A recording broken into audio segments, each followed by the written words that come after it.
mapagpalang araw po sa ating lahat. Ngayong umaga pong ito, hayaan niyo pong hingin ko ang inyong ilang minuto upang makinig sa 24/7 Word of Wisdom na hatid po sa inyo ng Church of God's Miracle Balete Chapter.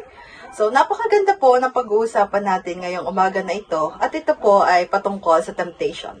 Ano ba ang itsura ng temptation? Paano ba tayo mabubuhay araw-araw nang hindi po mapatol sa mga tukso sa buhay natin? Maaring ang halos lahat sa atin ay nakapagtanong na ng ganito sa ating sarili. Tayong lahat ay nakakaranas ng mga temptation sa buhay natin at napatulan na ito. Pero marami pa sa ating mga tao o kahit Kristiyano ay nahihirapan kung ano ba ang pagkakaiba ng temptation at ng trials. Kaya napakahalaga na alam muna natin ang pinagkaiba ng temptation at trials para alam natin kung ano ba yung makakapagpalapit sa atin sa Diyos at hindi. Sabi po dito, ang temptation at trials ay madalas na napagbabaliktad kung ano ba ang ibig sabihin. Ang trials at temptation ay magkaiba pong bagay. Ang trials o pagsubok ay isang circumstances kung saan sinusubok kung gaano na ba katatag ang pananampalataya na meron ka sa Diyos na sinasamba mo. Sinusubok din ito kung gaano na ba kalalim ang pagkakakilala at relasyon mo sa Diyos. Kung ito ba ay sobrang lalim na at hindi ka na mabubawal ng anuman bagyong dumating sa buhay mo. Sa katotohanan, wala namang pong mali kung makaranas tayong lahat ng trials dahil pantay-pantay po ang tingin ng Diyos sa mga tao. Believer ka man, non-believer, mabait ka man or hindi, lahat tayo makakaranas ng mga trials dahil isa po ito sa step para mas mapalapit tayo sa Panginoon. Sabi po sa Santiago 1 verse 2-3, Mga kapatid, magala kayo kapag kayo dumaranas na iba't ibang uri ng pagsubok. Dapat ninyong malaman na napatatatag ang ating pananampalataya sa pamamagitan ng mga pagsubok. At sa verse 12 naman po ay ganito ang sinabi, Mapalad ang taong nananatiling tapat sa kabila ng mga pagsubok, sapagkat matapos siyang subukin, tatanggap siya ng gantimpala ng buhay na ipinangako ng Panginoon sa mga umiibig sa Kanya. Marami pa po sa Biblia ang nakaranas na subukin at hindi tempted para mas lumago pa ang kanilang pananampalataya at mas mapalapit pa sila sa Diyos. Isa po dito ay si Job. Kinuha lahat ng meron siya, pati na ang kanyang mga anak. Si Prophet Elijah ay nakaranas ng matinding depression.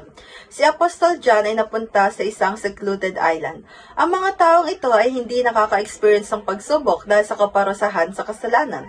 They went through a process of losing parts of God they misunderstood or didn't fully understand in order to gain more complete understanding of who God is. So God can or does use trials as a normal part of life. Maging ang temptation po ay normal na parte ng ating buhay, pero hindi po siya katulad ng trials. Kung babasahin po natin ang Santiago 1 verse 2-12, ito po ay patungkol sa trials o pagsubok at pagdating naman po sa verse 13, patungkol na po ito sa temptation. Sabi po dito, huwag sabihin ni naman na tinutokso siya ng Diyos kapag siya'y dumaranas ng pagsubok sapagkat ang Diyos ay hindi maaring matukso at hindi rin naman niya tinutokso ang kahit sino. So wala po sa ating mga tao ang hindi makakaranas ng temptation. Maging si Jesus po nung nandito pa sa lupa ay tinukso din ni Satanas. Dinescribe po ni Webster ang temptation as being enticed to do wrong by a promise of pleasure or gain. At wala pa po sa tao ang hindi pumatol sa tukso maliban kay Jesus. Ano ba yung kailangan nating malaman tungkol sa temptation para ma-recognize natin siya at hindi natin mapatulan? So mayroon pong 4 na katotohanan akong ibabahagi sa inyo. Una, temptation is inevitable. Sabi po sa binasa natin kanina sa Santiago 1 verse 13 sa English ay ganito, And remember, when you are being tempted, do not say, God is tempting me. God is never tempted to do wrong and He never tempts anyone else. Hindi po sinabi ni Santiago na if you are being tempted. Sinabi niya is when you are being tempted. Ang katotohanan po kasi ay hindi nawawala ang temptation. Sabi nga po dito, kahit saan ka man mapunta, madami kang iniisip. At yung mga iniisip natin, yun yung avenue para sa temptation. Satan targets your thinking no matter where you are. Pangalawa, temptation is never directed by God. Pinahihintulutan po ng Diyos ang temptation pero hindi siya ang nag-direct nito. Hindi po tayo kailanman ida-direct ng Diyos para makagawa ng kasalanan. Di ba sabi po sa Santiago 1 verse 13, sapagkat ang Diyos ay hindi maaring matukso at hindi rin naman niya tinutukso ang kahit sino. Kung mababasa po natin ang Hebreo 4 verse 15, sinasabi po dito na tinukso ni Satanas si Jesus pero hindi ito pinatulan ni Jesus dahil alam niya na hindi ito galing sa Diyos.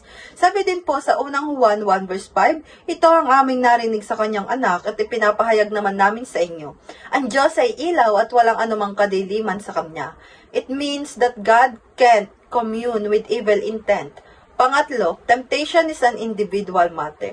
Hindi mo po ito pwedeng isisi sa Diyos o sa ibang tao. Sabi po sa Santiago 1 verse 14, natutokso ang tao kapag siya ay naaakit at nagpapatangay sa kanyang sariling nasa. Tayo po ang may kasalanan kapag pumatol tayo sa tukso. Dahil hindi ka naman matutokso kung hindi mo i-involve ang sarili mo. Kaya hindi po natin pwedeng gayahin si Eva at Adam at na nagsisihan dahil sumaway sila sa utos ng Diyos. Ano po? Tayo po ay nagkakasala, pumapatol tayo sa tukso dahil ito po ay choice natin. Pinili natin. Pang-apat naman po, temptation that leads to sin follows the same general process. Tandaan po natin na kapag tinutokso tayo ay hindi po yan kasalanan. Kahit si Jesus ay tinukso din po. Pero kapag pumatol ka sa tukso, doon ka magkakasala. Sabi nga po sa Santiago 1 verse 15, kapag ang nasa ay tumubo at nag-ugat sa kanyang puso, magbubunga ito ng pagkakasala. Kapag ang kasalanan ay lumala, ito ay hahantong sa kamatayan. Kaya kailangan po nating maging maingat sa lahat ng pagkakataon. Madaya po ang kaaway. Kayang-kaya kanyang tuksuhin kahit saan ka man naroon hanggang hindi ka na makaahon sa pagkakasala na maging dahilan para mapalayo tayo sa Diyos at mamatay ang ating espiritual na buhay. Sabi po sa tanong dito, kapag ba tinutokso tayo, meron ba tayong choice? Or ang kasalanan na lang ang laging outcome? Sabi nga po, none of us is perfect. We will yield and sin. Pero kaya daw po natin maging consistent sa pagtanggi sa tukso sa pamamagitan ng nakasulat sa Galatia 5 verse 22 to 23. Sabi po dito, subalit ang bunga ng Espiritu ay pag-ibig, kagalakan, kapayapaan, katiyagaan, kabaitan, kabutihan, katapatan, kahinahunan at pagpipigil sa sarili. Walang batas laban sa mga ito. Makikita po natin ang salitang pagpipigil sa sarili. Ito po ang makakatulong sa atin upang mapaglabanan ng tukso. Pero ang lakas po na sinasabi dito ay hindi lakas na nagmumula sa atin, kundi sa lakas na nagmumula sa banal na espiritu na ibinigay sa atin ng Diyos. Dahil kapag sa lakas natin tayo nagtiwala, matatalo agad tayo. Dahil may limitasyon po ang ating mga kakayahan. Sabi nga po, available ang lahat ng bunga at lakas ng espiritu at ang pagpipigil sa sarili ay galing sa Panginoon. Pero kailangan natin itong tanggapin, pagganahin at palaguin sa tulong ng banal na espiritu para mapaglabanan ng mga tuksong laging nandyan sa ating pang-araw-araw na buhay. Yan. Yun lamang po at maraming salamat. Tayo po'y manalangin. Dakilang Diyos na makapangyarihan sa lahat. Maraming salamat, Panginoon, sa mga salita mo po na nahayag ngayong oras na ito. Lord, dalangin ko nga po ng bawat isang napakinig, Panginoon. Ito pa hindi lamang basta napakinggan, kung hindi ito po ay magkakaroon ng bunga at magagamit nila sa kanilang pang-araw-araw na buhay. Lord, lagi po namin tandaan na magkaiba po ang trials at temptation, Panginoon.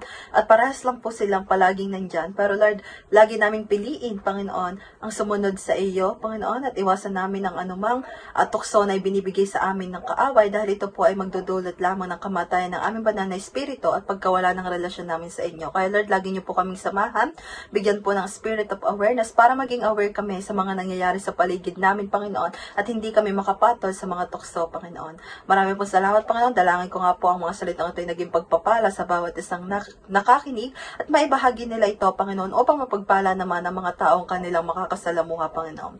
Lord, angkin po namin ang palagi ninyong pagsama at paggabay sa bawat isa at angkin din po namin ang katagumpayan sa lahat ng bagay na nagmumula sa inyo, Panginoon. Sa inyo po lahat ng papuri, pasasalamat at pagsamba sa pangalan po na yung bugtong na anak na si Jesus.